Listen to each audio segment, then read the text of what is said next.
What is your name? Jinky Evasco, ma'am. Jinky. How old are you? 25 years old. 25. When was your birthday? October 25, ma'am. 1994. October 25, 1994. Okay. Your marital status? Yes, ma'am.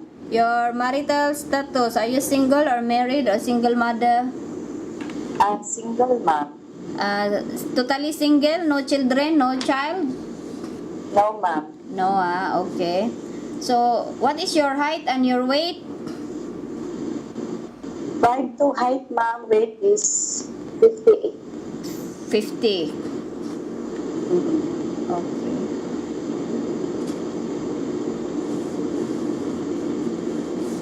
So, did you ask permission to your parents that you come here in Malaysia to work? Yes, ma'am. So, did your parents agree that you will come here? Yes, ma'am. She's agreed. So, when you come here, do you think you feel homesick? Yes, ma'am. Do you think you feel homesick when you come here in Malaysia? Not, ma'am. Homesick means if you come here, you cry and want to work, want to go home. No, ma'am. No, No, are you mentally prepared to come here in Malaysia to Yes, work? ma'am. Yes, Yes, ma'am. So, what is your educational level? High school graduate, ma'am. High school graduate. How many years in high school? 4 years, ma'am. So, 4 years you finish your high school study, Yes, ma'am. So, do you have your working experience? Do you have a working experience as a domestic helper and overseas? No, ma'am. How about there in Philippines? Yes, ma'am. Have? Half month, 6 months. Where in Philippines?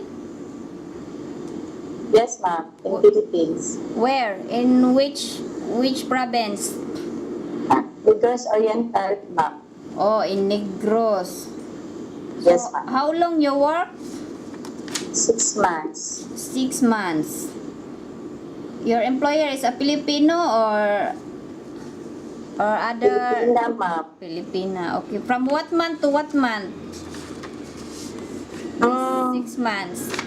I can't remember, ma'am, but it's 2012, ma'am. Okay. 2000. Here in your biodata is March to September 2012. So Yes, ma'am. can you tell me what was your job working there as a domestic helper for 6 months? Can you Yes, ma'am. I work in Philippines, ma'am, as a domestic helper for 6 months. Okay. I take care of 5 years old child. 5 I years feed her old. shop. Yes, ma'am. How you take care the 5 years old child? I feed her, shower for her, ma'am, change her clothing, help bring her to school, and also do the household work and cooking, ma'am. Oh, you bring her to school. Yes, ma'am. And then, when you bring her to school, your mom will bring you and the child there, or you ride a jeepney, or you ride a bus, or you walking distance. Ride a jeepney, ma'am. Oh, you ride a jeepney with a child. Yes, ma'am. And your employer? She's No, working. ma'am. She's busy. Oh, okay. So, did you manage to do the job for 6 months? Taking Yes, care of the 5 years old? Yes, ma'am. Do you like children, or do you like child, or do you like baby? Yes, ma'am. I like. You like, must to love the ma'am. children, love the child. So if we have an employer here, they need somebody to look after children. Do you think you can do the job? Yes, ma'am. I Yes, do. you can do, So when you work there 6 months, do you do also household work? Yes, ma'am. I do. So you know how to do household work, like mopping, sweeping, wipe the tables, Cleaning. Yes, yeah, ma'am. cleaning. Do you do cooking? Yes, ma'am. Washing. Washing and cooking. So what food you know how to cook? Yes, ma'am. What food you know how to cook? In Filipino food, ma'am. Oh, Philippine food. Do you like cooking? Yes, ma'am. I like. You like, ah? So if the employer teach you how to cook, are you willing to learn? Yes, ma'am. I'm willing, ma'am. Yes, you willing, or the employer give you a recipe book. From the recipe book, do you think you can cook? Yes, ma'am. Because I love to cook. Oh, you love to cook, ah? Okay, that's a very good. Must to know how to cook. Okay, when you come here in Malaysia, will you bring your handphone, your cell phone? Yes, ma'am. Yeah, you can bring your handphone because you need to contact your family also. But when you come here in Malaysia, strictly not allowed to use the handphone during working time. Are you agree on that? Okay, ma'am. Okay, maybe you can use your handphone after work, maybe at night time. But don't use so long after you don't have enough sleep. You cannot work on the next day. Yes, ma'am. Yes, so when you come here also, you have a once a week rest. But some employer, they are very busy and they ask you to work during your off day and they will pay you. Is it okay with you? It's okay, ma'am. It's okay. If you work hard, you can earn more money. Okay? Yes, ma'am. Yes, ma'am. But if you are tired, you can tell your mom, I want to rest today. My rest day, I want to take a rest. Then the employer will allow you to take a rest. Okay? Okay, ma'am. Here we have three kind of employer: Indian, Chinese, and Malay. So can you work with an Indian employer? Yes, ma'am. How about Chinese? Yes, also, ma'am. How about Malay? Malay is a Muslim. Can you work with a Muslim employer? Yes, ma'am. Yes, So do you know how long is your contract here in Malaysia? That, ma'am. Your contract here is 2 years. Okay? Okay. 2 years contract. So, can you promise me and can you assure me that you will finish your 2 years contract here? Yes, ma'am. I promise, ma'am. Promise, can you promise me you will not give any problem and get homesick, want to go home? Yes, ma'am. You promise me that you will finish your 2 years contract. Then if you Yes, are ma'am. happy to work here and the employer also is happy with you, are you willing to work for more than 2 years? Yes, ma'am. Yes,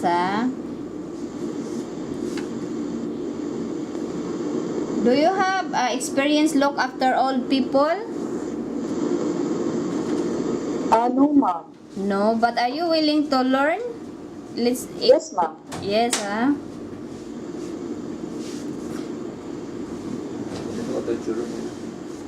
So,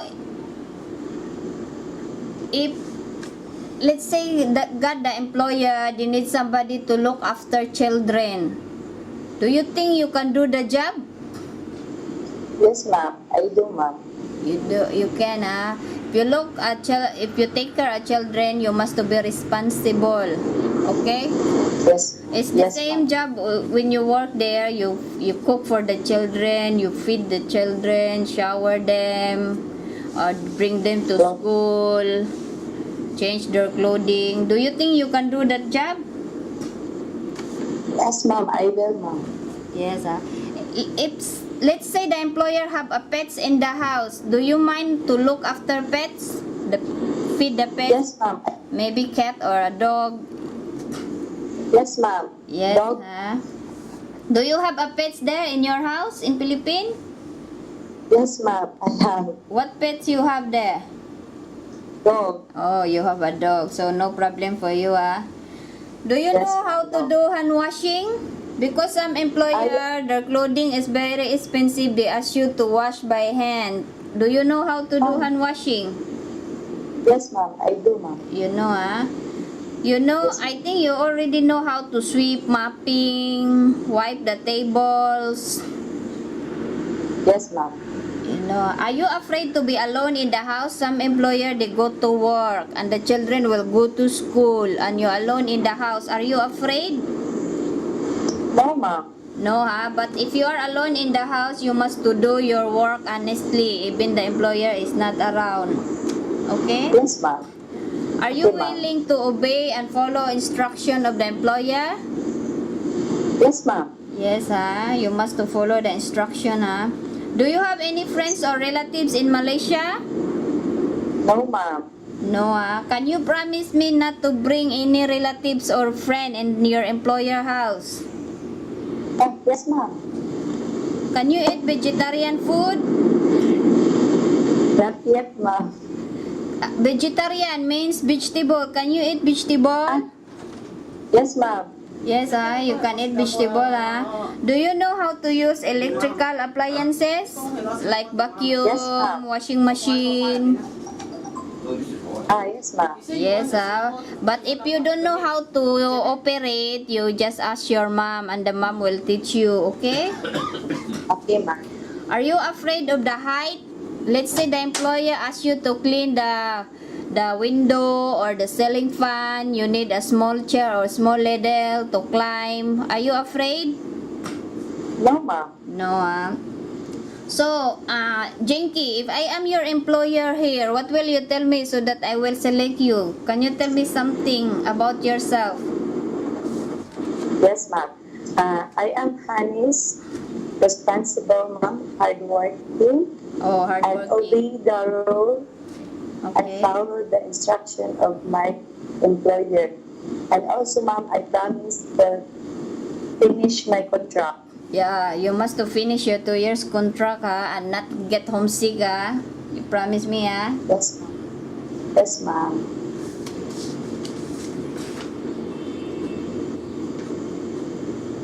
So I want you to do a bit of. Can you please show me your finger?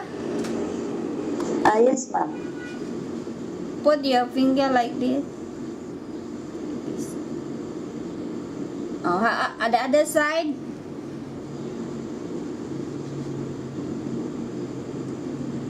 Okay, I think you're strong. So can you answer this? Yes, ma'am. Can you answer this for me? Okay, ma'am. Yes, ma'am. This one. Can you see or not?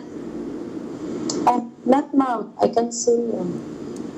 You cannot see me. Wait, I on my camera. Now you can see or not? No, ma'am. You cannot see me? Yes, ma'am. Oh, maybe something wrong. Now you can see me or not? No, ma'am. But I can see you. But I can see. Wait. Okay, how about now? No? You can see me now or not? No, ma'am. No, it's okay. It's a picture. Picture only. Yes, I ma'am. think something wrong with this. So here you need to wait because the processing here is more than 2 months. Can you wait? And are you mentally Yes, ma'am. prepared to come here in Malaysia to work? Yes, ma'am. Can you promise me you will not feel homesick and want to go home? Yes, ma'am. Yes, So do you have any question? No, ma'am. No, Okay, I think that's all, Jinky. Okay, Thank you ma'am. so much. Thank you, ma'am.